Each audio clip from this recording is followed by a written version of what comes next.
Buenas, ¿qué tal? ¿Cómo están? Bendiciones para todos.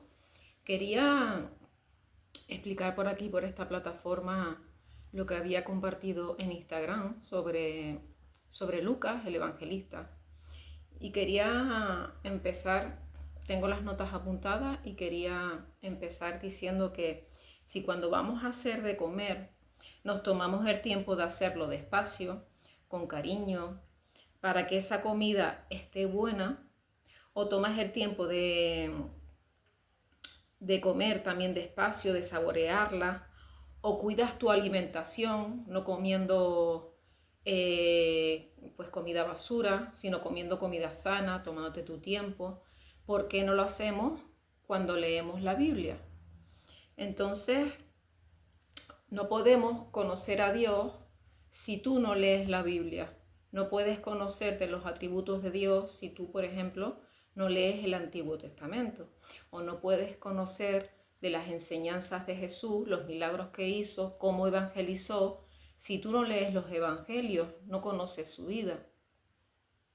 Entonces, ¿cómo podemos ser de influencia para esas personas que no conocen a Cristo si tú no lees la palabra y te llenas de la palabra, del Espíritu Santo, y ser influencia para los demás?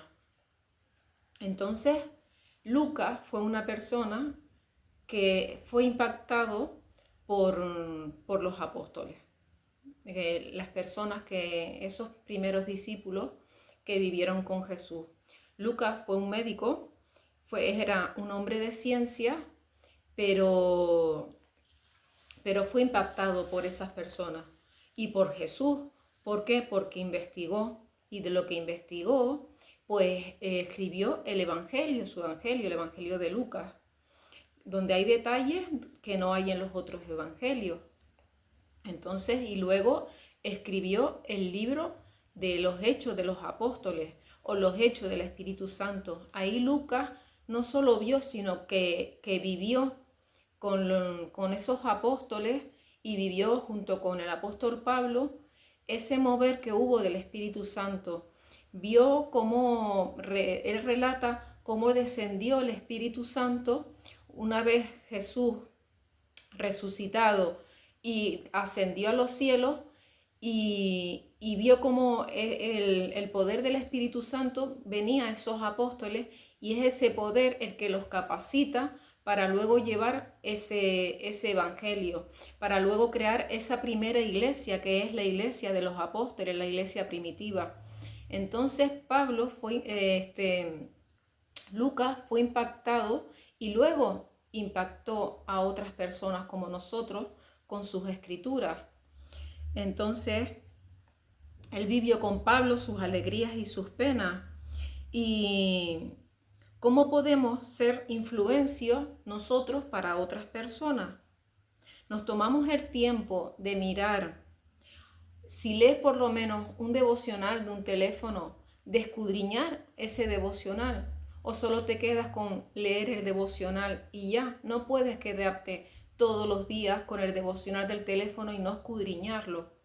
Cuando Pablo visitaba a los estudiantes de Berea, la palabra dice en el libro de los Hechos que esos estudiantes, cuando Pablo les hablaba, ellos miraban en las escrituras que ellos tenían en ese momento, que era el Antiguo Testamento, lo que los profetas dejaron escrito, si era verdad lo que Pablo decía y concordaba lo que decía Pablo con lo que decían las escrituras, y ahí seguían a Pablo.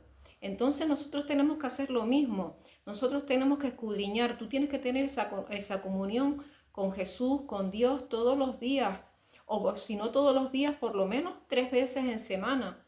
¿Cómo tú vas a hablar con Jesús si tú no meditas en su palabra? No te puedes quedar con una frase, con un versículo que te motive. Tienes que leer la palabra con la intención de tener esa comunión con Dios Padre. La Biblia no es un libro emocional o motivacional. La Biblia es la palabra de Dios. Entonces, como dato, Lucas escribió 37.900 palabras en el Evangelio, y en el libro de los Hechos. Y sin embargo, Pablo escribió en todas sus cartas 32.400 palabras. ¿Cuánto más impacto tuvo Lucas, que el Espíritu Santo lo usó para eso, para escribir esas 37.900 palabras? Te voy a leer una oración que le escribió Pablo a la iglesia de Efesios, que la encontré y me gustó para que el Espíritu Santo nos traiga ese discernimiento, ese querer escudriñar la palabra, porque sin la palabra no vamos a conocer nunca a Dios. Es Efesios capítulo 1, del 17 al 22, y la palabra se lee así. Pido que el Dios de nuestro Señor Jesucristo, el Padre de gloria, les dé espíritu de sabiduría y de revelación, aún en un mejor conocimiento de Él. Mi oración es que los ojos de su corazón les sean iluminados, para que sepan cuál es la esperanza de su llamamiento, cuáles son las riquezas de la gloria de su herencia en los santos, y el cual es la extraordinaria grandeza de su poder para con nosotros, los que creemos, conforme a la eficacia de la fuerza de su poder. Ese poder obró en Cristo, cuando lo resucitó de entre los muertos y lo sentó a su diestra en los lugares celestiales, muy por encima de todo principado, autoridad, poder, dominio y de todo nombre que se nombra, no solo en este siglo, sino también en el venidero. O sea, esta palabra no era para el primer siglo, o para el segundo, para el tercero, no, es también para los momentos que estamos viviendo. Y todo lo sometió bajo sus pies, y a él lo dio por cabeza sobre todas las cosas a la iglesia, la cual es su cuerpo, la plenitud de aquel que lo llena todo en todo. Jesús lo llena todo en todo. Y esa es mi oración para mí, para ti, para la iglesia donde te congregas y para la iglesia donde yo me congrego. Que impactemos en otras personas para que esas personas sean impactadas y a su vez impacten a otras. Y que si Cristo no viene antes, esas personas sean salvas por el poder del Evangelio. ¿Vale? Bendiciones y hasta otra.